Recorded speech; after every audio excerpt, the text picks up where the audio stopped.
Hello, and welcome to the delicious recipe here on UPRN. And if you're watching live, you can be checking us out on Facebook.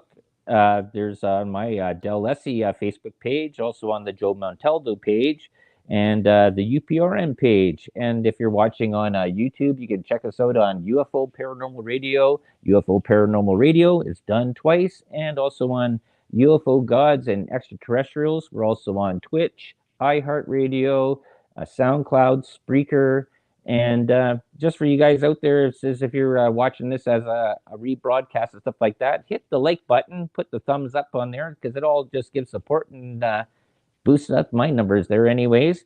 So we have here today. I called this one here. Since we did the last one, we called it Flin Flan or Flin Flon Flan Part One, I guess. We'll call this one A Taste of Paris. And if you're looking at the background, you see in there, you see all these great desserts and foods that come from Paris. And I'm bringing back again here my former boss there, Big Jim Paris. How you doing there, Jim? I'm doing excellent, and glad to be talking to you tonight, Del.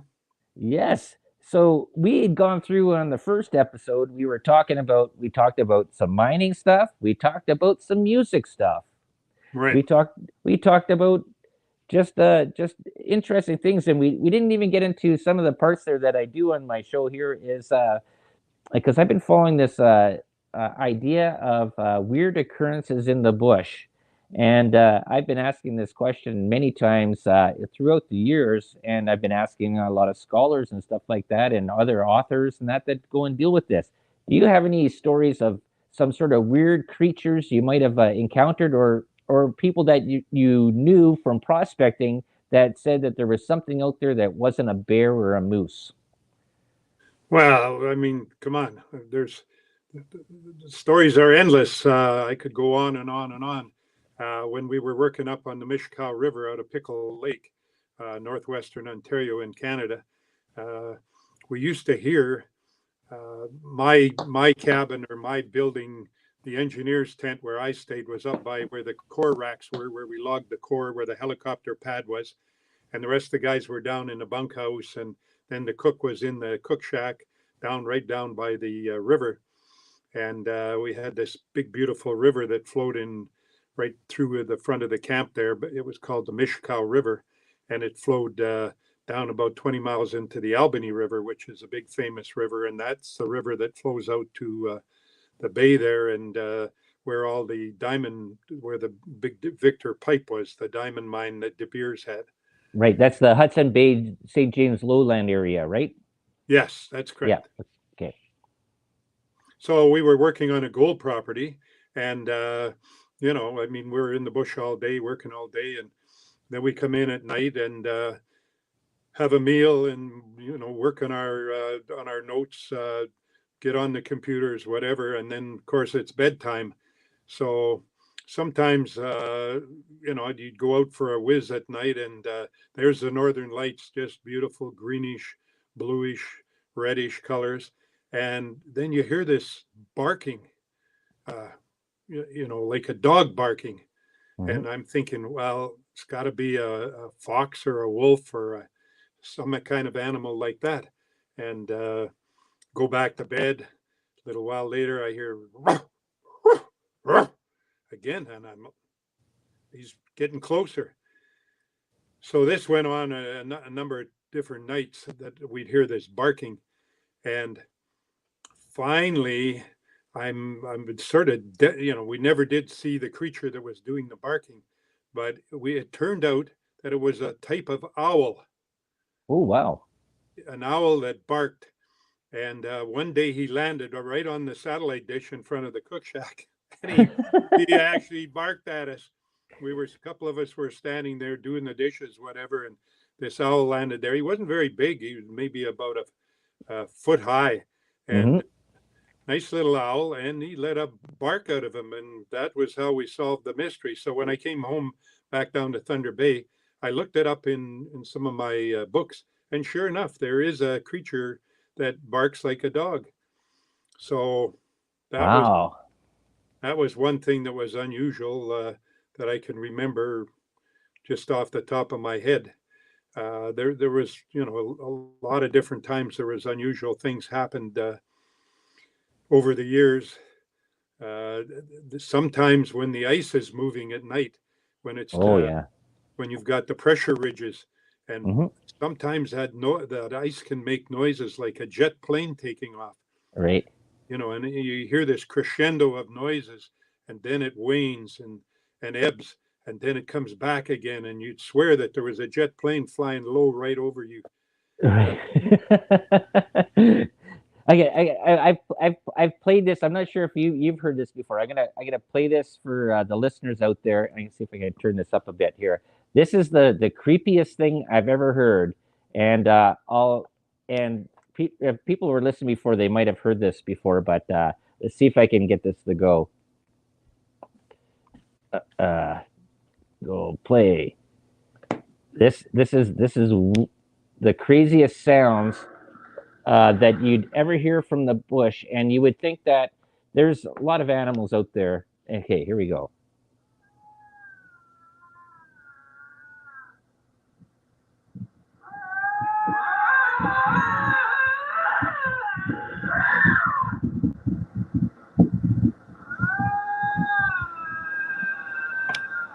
I'll turn it around so people out there listening can see what these are. Who runs into this? yeah, lynx. They're lynx. Yeah, that is the weirdest. That is, and if you were never in the bush ever before, and you were sleeping in your tent, and or just coming back, and you heard that, you would think that there was some sort of banshee out there. Yeah. Oh, but definitely. Yeah. They're Right? the noise that they make. You remember being up at Flin Flon with me, Yeah. and out at the cabin there, we used to have lynx.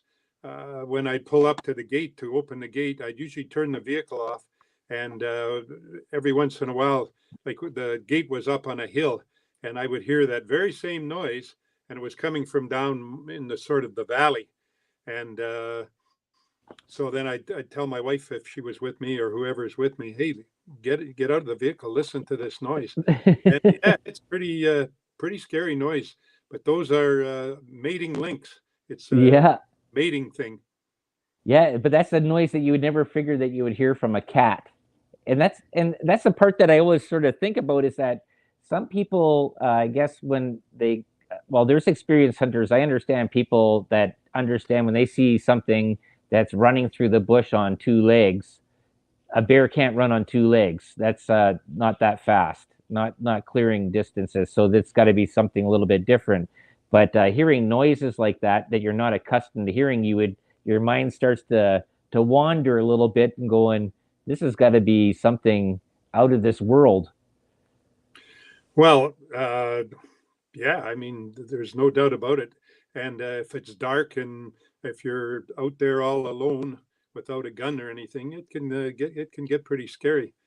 Uh, there was a fellow from Thunder Bay here, Jim Mislicky, that he had a bar and a restaurant up at I think it was either Uppsala or Ignis, Uppsala, and he said one time that he stopped on the highway and he said there was like 14 lynx all in a row across the highway in front of him, and I mean they weren't making that noise at the time, but Right. normally you only see maybe one or two lynx. Yeah, usually one, hey? Yeah, like we had one night we were eating supper at Shining Tree there at the camp. You've been down to Camp 560 there, Yes, and and yes, I shot a groundhog down there. ah, I you remember shot him that. or you inherited him. Didn't you get one of the young groundhogs? Well, yeah, well, no, that was the ones that we flooded out. I brought two back there, but there was the one there that we were down at the far camp, the one that the closest to the road, and the night before there was movement that was around the camp, and there was a bear that walked through the camp, and then the next day, I think it was me, Brent, and Ray Linky, and maybe Jason Storson was out there too, and then all of a sudden I think he brought his 20. Ray brought his 22, so we're out there just doing target practice, and all of a sudden, turn around, we hear all this scratching back by the camp. And go, hey, look at that! There's something. Maybe that's the thing that's scratching. I put it in the scope, and boom, right through the head. Whoa! big, huge groundhog. And then you told me that it was Audrey's pet that she was that she was feeding there. It's like, oh. She always asked me, I wonder what happened to my pet. Well, now she knows. Yeah. Now she know. In fact, I hadn't heard that story either. But bears will walk on two legs. I've seen bears like gathering up grass Mhm. for their to make Oh, a nest, a den, yep, and they walk on their back feet and gather up the grass in a big armful and then carry it to wherever they're going to make their den. right. And But they that's don't run. no, well, that's right. I've never seen a bear running on two legs. Right. I've seen many bears running straight at me on four legs, and that's Yep. one time we had at Knife Lake there in northern Saskatchewan. I had Yep. two bears running straight at me. Uh, I'm like, I've got the hoop around me, and I'm strapped in with my console, and I mean, I can't just throw this stuff off and climb a tree or anything. And Yep. fortunately, when they got about 20 feet from me, they saw me, and one ran down a bush road this way, and another one ran on a drill road, and what had happened was the natives were blasting trenches, and they'd set off a dynamite blast and scared the crap out of the bears, and they were just running down. They were terrified. And uh, anyways, I yelled at my helper. I said, "Watch out! There's bears coming your way because we're tied together with the cable, 300-foot cable, Yep. doing geophysics, measuring into the ground." And he stepped out on one of the roads and he said, "What's that? I can't hear." Whoa! And the bear was right there, 5 feet from him. Yeah, I remember Wow.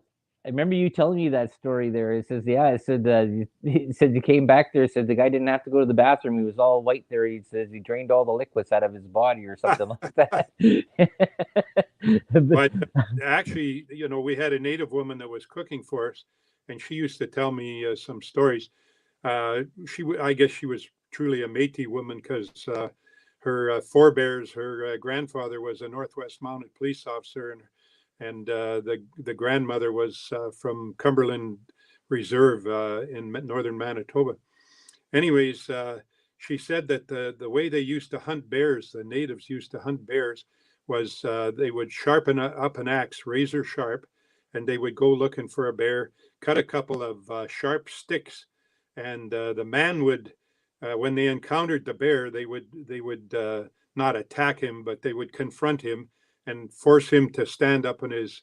A lot of times, bears will fight on their back legs, Mhm. and the woman would stay behind him with he had the sharp sticks and she would have the razor sharp axe.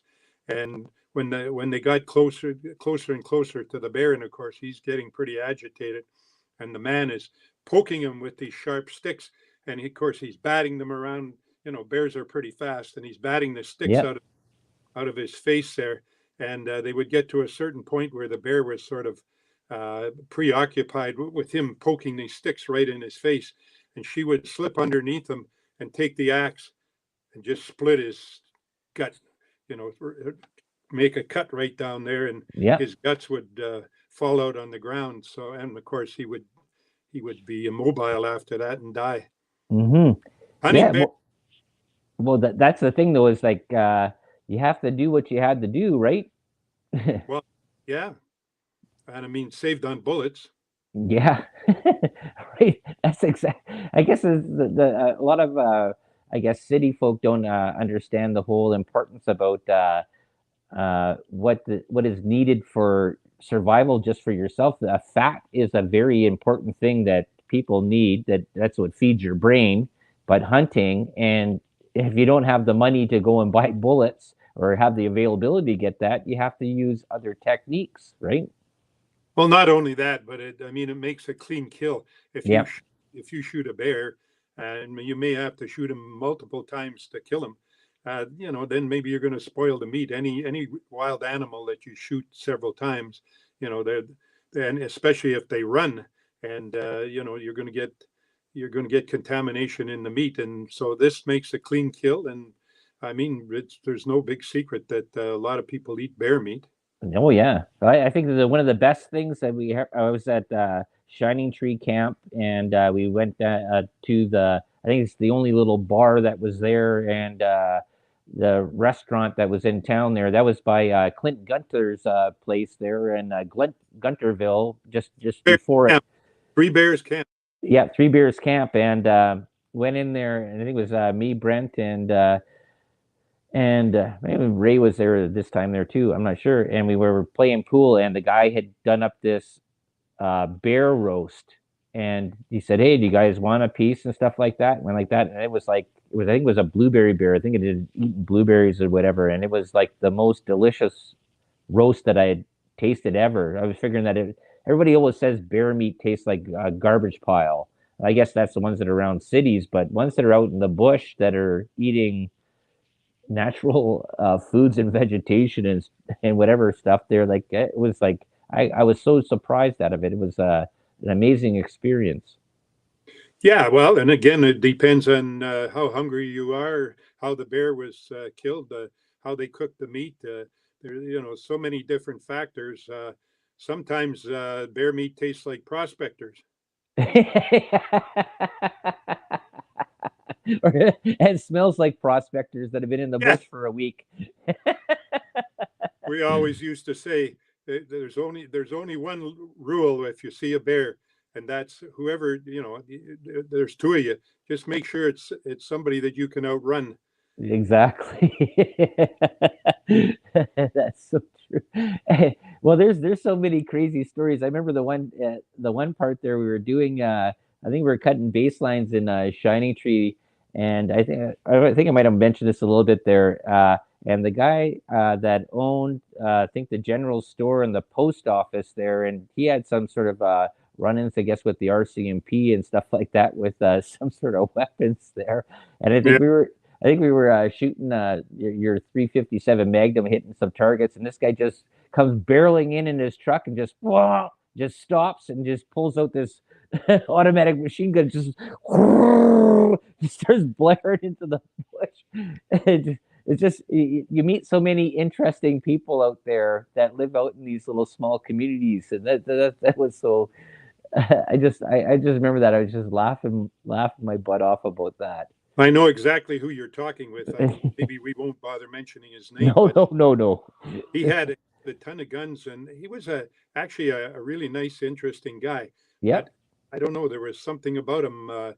He finally some trucker pulled in for gas and said something to him that upset him, and he pulled a little 32 out of his pocket and he put it in the guy's face and said, "I want you off my property right now," thinking Hmm. that it was his right. And so the guy jumped in his truck, one a big logging truck, and left. And of course, not so much later, there was a SWAT team there and took him away. And I never saw him again.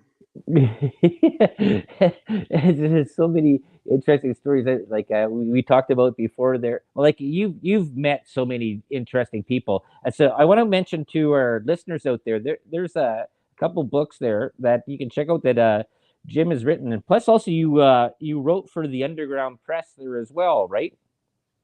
Yeah, I've had a fairly nice long career. A lot of my stories I've written up already. And Mark Jackson and Mark was the editor of the Underground Press up in Snow Lake, where the wonderful Hemlo Mine is in production right now. It's astounding how rich it is in gold because most of the deposits around there have a little gold in them. Hudson Bay Mining and Smelting had 12 producing mines, and they were mostly copper zinc mines with a little bit of gold. But this Lawler is just a couple miles from my grandfather's gold mine on Snow Lake, just over to the west. And Hmm. the miners were telling me when I was up there 2 years ago at a reunion for Snow Lake that I mean you could just scoop this gold up underground. I'm like, yeah, right, scooping up gold. They said, no, we're not shitting you, man. It's really rich. So Wow. yeah, So when you're saying rich, how much would you say there per ton? Because well, that's the sort of thing that they go out there and says it's like well it's like 2% per ton of rock that you come out or 5% or I'm like what is Hemlo at?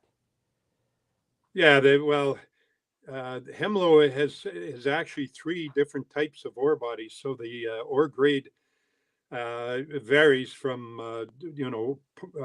like it's one big deposit, Right. but there's three separate sort of geological environments that you find the ore in. Right. And I mean, that is a world-class mine, an amazing mine. The Mhm. story behind that mine is just beyond. And they're still mining it today. And they came out in the paper the other day and said Barrick owns it now. It's gone through a number of companies, but Right. Barrick has it, and they said they've got another 10 years of ore left. But Barrick is starting a campaign in northwestern Ontario that they're looking at other properties. They've been staking a lot of ground. I've Right. been trying to contact their woman geologist.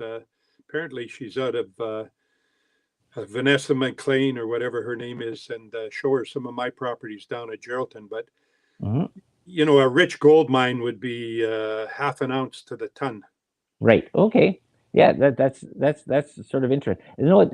This is okay. You can verify this or not, but the story with Hemlo is that that property before it was even founded as a gold mine was staked out, and many people had it. It was drilled and done. I think it was 196 drillings. They never found anything, and then what was it? 197. They finally hit the ore body. Was it Well, something? you're in the ballpark, but those aren't quite the right numbers. But Okay, I thought it was something like close to 200 that it was drilled, and then finally somewhere around there that they finally hit the ore body, and they were like, "Whoa!" well, Texas Gulf at Timmins, the Kid Creek mine, they had drilled 68 holes, and they finally, and there was a reason for that, that they had to, even though the Kid Creek mine was a very viable target, they had land, the Texas Gulf Sulfur from the States had land problems, and there was a number of things, but they hit it on the 69th hole. Now at Okay, Hemlo serves me, it was the 76th hole, but okay, some holes drilled before on the Lake Superior shear zone, and then the property changed hands a few times, and mhm, then they had the company come, like Murray Pesum was involved with Corona, and they had drilled a bunch of holes already, and there was they got to a point where I'm trying to remember the story now, but anyways, I think it was the 76th hole where they finally hit ore at Hemlo. And then what Murray did, according to folklore, was he moved the drill over to a place where they knew they weren't going to get any gold at all. And they right, drilled 2 holes there, came out with the results. The stock went down. Murray bought it, a big chunk of it back up. And then they moved the drill back to where they had gotten that previous ore intersection. But right. Murray passed away now, so we can't put him on a lie detector machine if So would that's you? true. So like I was involved in a couple of staking rushes, and there were some crazy ones. The one was in the Jacobies, which is in the Geraldton area there. That's where I nipped off the end of my thumb. But there's some crazy stuff that was going on. We talked about the part about Carl Forbes there trying to get Ben Johnson to go and run a claim for him there in one part. Right. But how would you figure that from then back you growing up through the mining process, staking claims to now? How has that massively changed? Well, in so many ways. I mean, in the old days when we had the staking rushes, we were pretty well invincible. Almost nobody could touch the crews that Carl and I had. And when we banded together, I would say we pretty well won every rush we went into. But I don't know. I mean, that talking about hiring Ben Johnson and that, yeah, he'd be fast on a track, but running through the bush, with fallen trees and up rock outcrops and I don't know the guys that we had out at Kirkland Lake. I'm trying to think of some of their Oh, names. Mookie, that was the guy who was attacked by the bear. Remember? Well, Mookie was one of the crew. I don't think he was ever a runner because we had specific guys. Uh, you put me on the spot. I wish I could mention the guy's name offhand. I think his name was Lacasse, but anyways, we had specific people to do specific jobs. I mean, it was a team effort. Hmm. So you had runners that were going running ahead down the line, and you had people come behind blazing. So they were Yep. just sort of like grunts. Yep. And these guys that were runners, they had to sign the posts. Yep. The posts could be pre-cut, but they couldn't be erected. And Yep. they had to run a quarter mile from number 1 to number 2 to number 3 to number 4 and back to number 1. Yep. And we used to have a retired OPP that was the witness, because Hmm. sometimes people would fib about when they got back or the time on their posts. But this, Or when they started too, right? That's when they yeah, had the M&R. They're hiding in the bush, checking out people, and then certain companies would have guys start off 5 minutes beforehand to get the other crews to yeah. go ahead too. There was a lot of really underhanded, mischievous stuff that was going on there with mining claims. Well, we weren't doing it, but the thing is, there were some people doing it. But we could compensate with faster helicopters. Yep. The one rush there at Shining Tree, I had Hewison out of Timmins, and they had one of these big jet 222 Bells, and Carl had a helicopter out of Quebec that was really fast too, Hughes 500D, and they were known for their speed and agility. But I mean, he couldn't. He was on a different property than I was. So when my Right. guy finished running the claim, signed the forms, and I jumped in the helicopter, it was just like being on the fastest elevator you've ever been on. Just Right. whoosh, up in the air, whoosh, head Gone. towards Kirkland Lake. We were Yeah. passing other helicopters, the guys that had cheated and were trying to get a jump on us. We Yeah. passed them in the air, and I got there and recorded my claims. And then Carl came in out at the restaurant there on the west side of Kirkland Lake.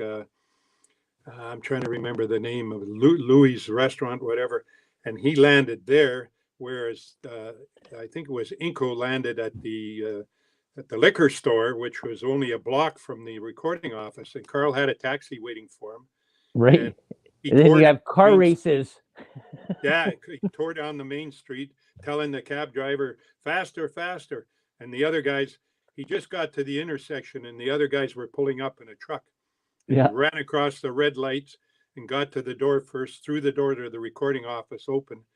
George Colasar was the recorder at that recording office.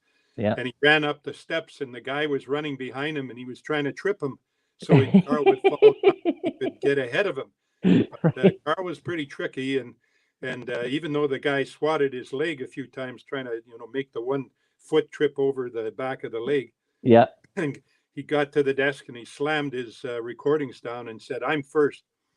So the other guy, they were beat. Right. But that's how crazy it was back then. Now you were telling me now is that just people just have to go on the internet and just pay for the claim. Yeah, it's all done electronically now. Yeah. And claims that numerous people want. Like, say there's a property with a gold showing on it, and there's 3 or 4 different people know about it, and they want it, and the claim runs. The expiry date comes along, and then the claim is open. Right. Well, the claim is supposed to be available for staking at 10 o'clock in the morning. Right. It's all 10 o'clock in the morning. In the old days, it used to be 7 o'clock, sometimes 8 o'clock in the morning. Yep. Now it's this MLAS system that they have. It's supposed to come open at 10 o'clock in the morning. But guess what? They can't get it to open at 10 o'clock in the morning. So I was talking to one of the miner recorders, and he said sometimes they try to make it come open at 5 seconds to 10, hoping that it'll come open at 10. And sometimes if they just open it at 10, it doesn't come open till 7 or 8. Or so there's people out there that are actually using 20 computers. So one computer is 1 second after, another computer 2 seconds after. So they cover that. It is going to come open within, say, 20 seconds. Right. So that computer is the one that they've got to type in their name and address and the number that they call them cells now instead of claims. Right. But for some reason, Quebec and British Columbia can get this correct, and they can open right at 10. But Ontario hasn't been able to solve the problem. And they've spent tens of millions of dollars working on this. Pardon me, but so far, and there is two guys that figured it out pretty good, and they're sort of computer rats or computer what do you call people that are expert on that, nerds? I don't know. Turds? See, No, nerds. Nerds. You go Okay. turds, nerds, basement mums or whatever, or children that never leave the basement. But the thing is, so how would you feel about that? Do you think that sort of lessened the part about the importance of us? Like the part about staking a claim was going out there and doing the work. And then there was a whole part about doing, like, I think it was like 74 days of work that you do there, and then you could hold over your claim for like 2 or 3 years. And there was a whole part about that was doing that. But if somebody could just be a computer nerd down there and have a couple bucks in their pocket and go, okay, I'm just gonna use my computer and now I own this property and sell it off. He didn't have to leave his house. Yeah, well, the Ontario government has ruined a whole generation of us prospectors and miners, people that depended on claim staking for their living. You know, we would do our research. We'd go in the government offices and go through the files and do our research, maybe even go out in the bush. We'd talk to other prospectors. Hey, I know about this gold showing. And one thing that was important, there was a number of mines found by people that were cutting claim lines in the bush. They were actually in the bush cutting a claim line, and they either sat down to have lunch or they were climbing up a rock and pulling out some moss off to get up the rock. And there, lo and behold, was the quartz vein with some gold in it. Right. So that was an important thing, that actually going on the ground, you know, gave you a chance to know about the property. But anyways, it's a different world now, and some of the major mining companies, you know, poked a few of the people that were on the committee, and they decided that they would finally go to electronic staking. Manitoba is still, you know, you got to go in the bush. It's not staking, but Ontario, and it's very unfortunate. I know of two guys that just staked something like 85 properties, and they sold them to a Vancouver company for $4 million because they know how to manage these computers. Now, I don't know if I wouldn't call that very fair, but that's the state of the things. I've explained all this to Rickford, the Minister of Mines in Ontario, and his minions, his people that work for him, and you know, they probably don't know what the solution is, how to do it, how they're going to do this.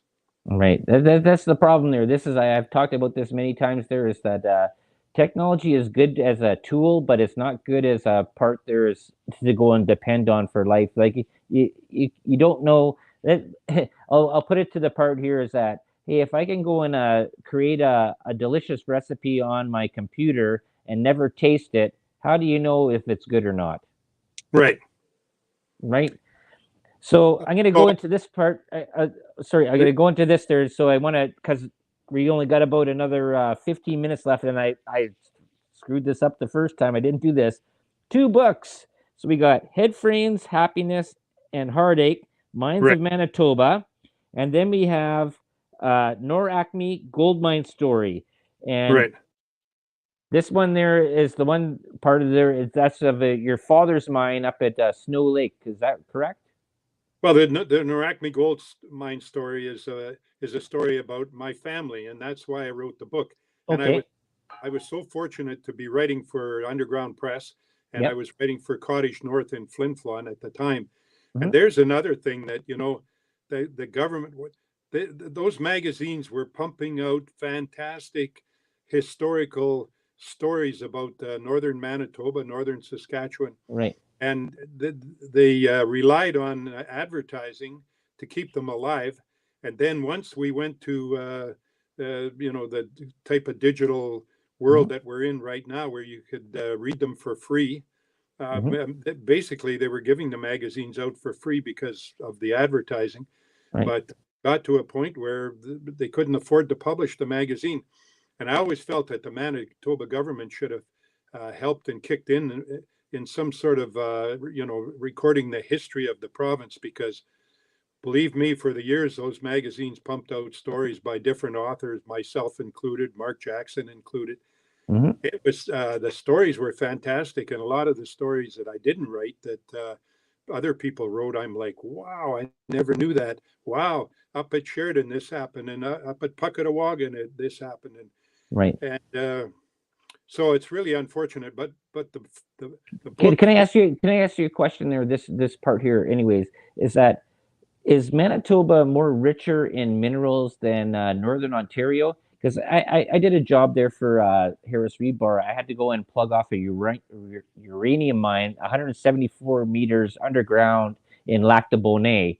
And I was like, uranium in Lac de Bonnet, and then we have gold up in Flin Flon. We have all these other stuff there. And like your book here goes through like uh, stuff about minerals there. You figure Manitoba is prairie land, farmland. yeah, well, my back in the 50s, my dad wanted Manitoba to separate. He wanted to call the province Precambria because the southern part is where the main population is, and that's the farming land. And then Yeah, about half of Manitoba and about a good chunk of Saskatchewan and a little bit of Alberta is all Precambrian geology, where the minerals are. right. To answer your other question, no, Manitoba has a lot of base metal mines, copper, zinc, but Ontario has a lot more gold mines. We're rich in pretty well everything: gold mines, base metal mines, and Okay. Alberta, of course. Well, and Saskatchewan has the uranium mines and the potash in the south. But my Hmm. dad was, government by the people, by the northern people, for the north. Uh, but the votes, it's like northwestern Ontario. Yeah. Where is the voting population that elects these governments? It's down in the Toronto, in the GTA area, not Yes, up. I've talked about this many times for 3 years since I started my show here about Northern Ontario should be a separate province from Southern Ontario. When Don McKinnon and John Larch, basically they were the ones that got the big reward out of Hemlo. They were the ones that staked the claims. McKinnon had the foresight, and he was very, uh, you know, very much in favor of northwestern Ontario, well, and northeastern Ontario, Timmins, Kirkland Lake, that whole area there. Hmm. The area where Hemlo was found was sort of in the middle of those, and he really wanted to break away and form our own province. And of course, it can never happen. A lot of people have come up with the idea in the meantime, as well as Don McKinnon, myself, my dad, yourself, but it'll never happen because the votes are down in the southern part of the province. Yeah, exactly. But Yeah. to get back to the book, this Okay. was a story I wanted to write, and Mark was fantastic because my grandfather came back from World War I badly wounded. He'd been hit by a shrapnel blast, 28 pieces of metal. I've got his mirror right here behind me on the shelf. And if it wasn't for that stainless steel mirror being in his tunic pocket in September 29th, 1918, in a certain battle, when he got hit by the shrapnel blast, one of the pieces hit him right in the chest. Would have killed him dead. But fortunately, because his mirror was there, it hit the mirror, bent the mirror all out of shape, but it went off through his rib cage. Oh, wow. So it didn't kill him instantly. But he would have bled out anyways if some of the other troops hadn't found him. But he came back, definitely had PTSD in a bad way, but they didn't call it that then. They called Hmm. it being shell shocked. Right. Well, anyways, he came back. He spent months in a hospital in England and London, and then back in Canada. He spent time in the hospital, but he lost half of his one hand and walked with a bad limp. And he'd go in to apply for a job, and people would see this old, and he was almost 40 years old when he enlisted. Everybody else was 22, 20. People that lied about their age, 16, they Right. wanted to go and fight in the war, and they all called him Pops. So he came back, couldn't get a job. One day he got in a canoe in Saskatoon, paddled up to meet a couple guys in Snow Lake that had a property up there, and they worked on it all summer. Hmm. And when the Assays came back, they were called the Bounter brothers. And when the assays came back, they weren't too encouraging. So they left and went back to Saskatoon. My grandfather stayed, and he was determined that he was going to do more prospecting. And one day he was paddling along, late fall, the bays were freezing, and he knew he was going to get trapped. And that would be because he had to cross Wekusko Lake to get back to the railway.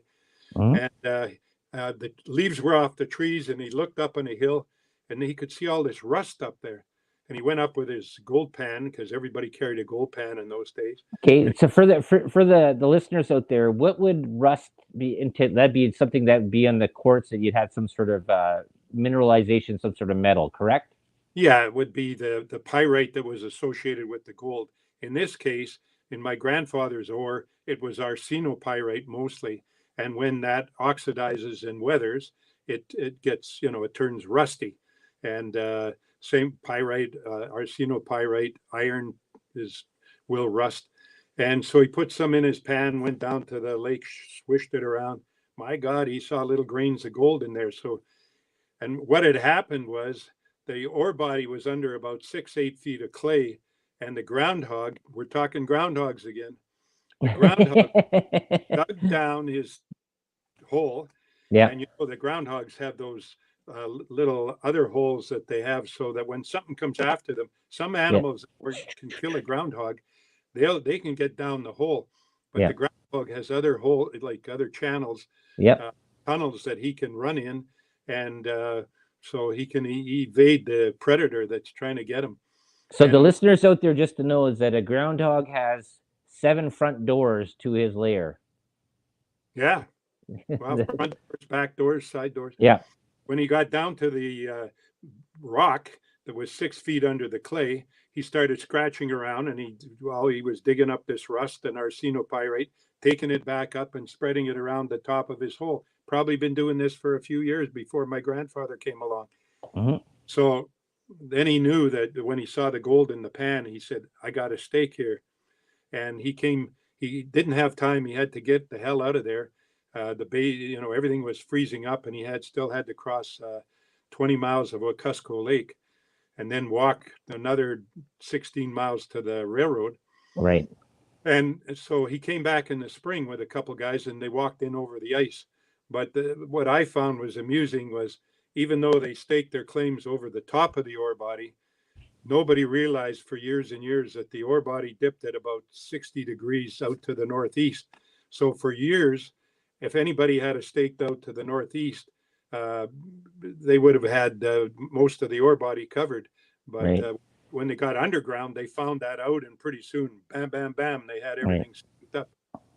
And just for people listening out there, is that the way a lot of things with geology goes there, where ore bodies are, they go. The term is like almost like lenses, right? They can be like they can go straight up and down. They can go off at an angle. They can skew. They follow Yep. uh, whatever things are. So there's a term that was called lenses. I know I was watching this thing there too that they kept on mentioning about jade properties up in northern BC and stuff like that.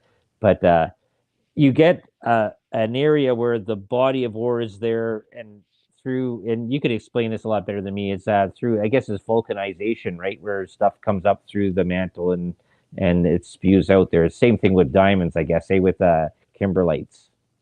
Well, that's the thing that's so intriguing and fascinating about geology, is that these deposits can be found in many, many different types of settings.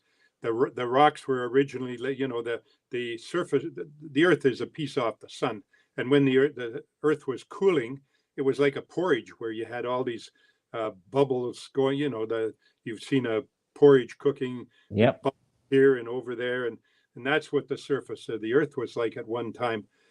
And then when the rocks solidified, and then there was areas that were turned up by upheaval close to vertical, and then they were weathered down, and the sediments flowed into basins, and then there was so many different processes.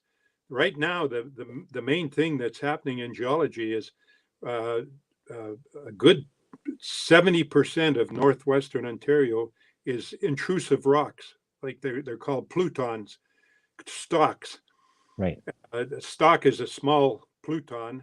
A pluton is a huge, and the rocks that have usually produced the ore bodies are in the minority, and now they found out.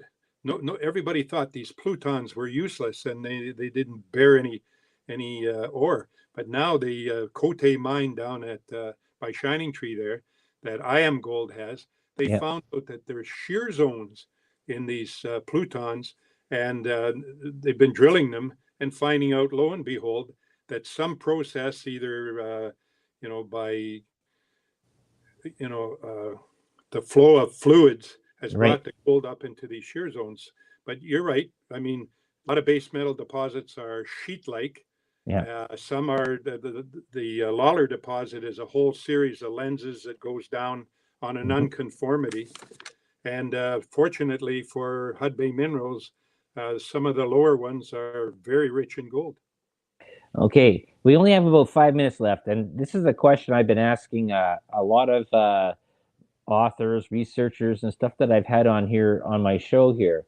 Now, this is the part there. It's that why gold? Okay, it's like who was the first person that was on this earth that said that gold was important, that we needed to have it?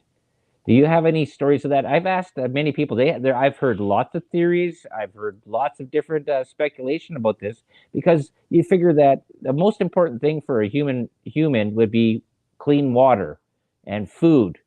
But Right. we've put this emphasis on gold being so important, and then we have like what Canada did. We got rid of gold as the gold standard. We went to fiat currency, so we got rid of that part out of there, and a lot of other things. But do you have any sort of theory on why gold became so important? Because there's other minerals out there that are way more precious than what gold is.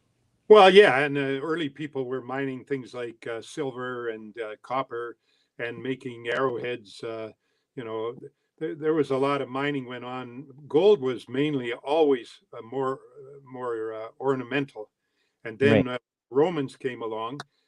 They were making gold coins, and that was Mhm. a form of currency. But But traditionally, but before that, even though, like, where was who was the person that said, "Hey, gold is important," and what was the purpose of collecting gold? well, that's a good question, and I don't know if I've got a specific answer for it. But I mean, the Romans, there was gold mines in Spain, and then when they depleted those, the, the the Spaniards and the Portuguese started going over and basically robbing the natives that had mined gold.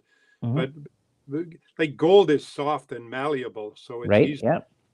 made into not trinkets but ornamental Hmm. decorations. But if you've ever seen a nice piece of beautiful free gold, it has a magical quality to it that like Right. it's the luster of gold is does something to a human being's brain. I know it does mine. That, I mean, it's a beautiful thing. Natural, free gold, like up at Red Lake, where they have Mhm. some of the mines, and they mine these big pieces of gold. When you look at that, I mean, it just turns you on, turns me on. Okay, so then now we're getting into the Lord of the Rings, my precious, right? All right, But well, go with that. So okay, we'll tell everybody where they can go and pick up your books there, and where they can check you out there, Jim. And because we only got about a minute or two left there in the show. yeah, well, I mean, I like to say I'm the man of 1,000 stories, and I'd like to espouse that why I'm the guy. I'm the guy that flew with Canada's most famous cannibal at one time, and then he crashed a plane with my dad. Then he changed his name, and so that's why I'm the guy. I have all these stories. Like the time I was attacked by the timber wolf, and people. I sent that story into a magazine in New York. They said they didn't believe it. Right. Well, believe it, it happened to me. Mhm. So, you know, that's why I'm the guy. I'm the guy that has all these stories. I talk to people all the time, and they said, "Holy shit, man!" And sometimes people like out at Dease Lake in northern British Columbia, we had one geologist. I was telling a story, and he said, "You know what, Paris? You're so full of shit." I said, "No, I'm not full of shit at all. I don't have to bullshit people with because I have so many good, true stories, Yeah. and I'll prove that." Yes. Well, I'll write that's another book. awesome. I'll write another book. That's awesome. And you know what? And I'll love to have you back on here again. Maybe even next month. There, we'll do this maybe in 4 weeks' time, because I know there's so many other stories that I know that you've told me, and I know we haven't even got into, and stuff like that. And you know what? This is great because I love stories about Canada, being in the bush, and I think a lot more people that are out there. I bet you they have some stories there too.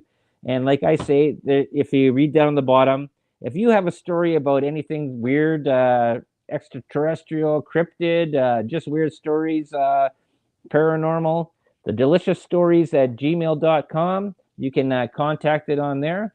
And you check me out here on UPRN. We are at 7 p.m. Eastern Time, 6 Central. And I'd like to thank Jim for coming back on here again. We can probably do a part 3 again. Well, even my name, James Paris, that's a fictitious name. My real true name is Jez Mathieson. And my grandfather changed his name when he escaped from Custer's army and came up to Canada. And See? he changed his name from Jez Mathieson to James Paris. We have no idea where the hell he got the name Paris from, but I mean, there is other spellings now that I found that people have that name. But so there's no end to the stories, Del. No end. Awesome. Awesome. Well, we have to end right there because we have another show there coming up there. No, I want to thank you again for being on, and we'll talk again after this ends. And thank you, Errol, for tuning in there to the delicious recipe. Enjoy Easter. Will do. Have some nice Easter bread. Some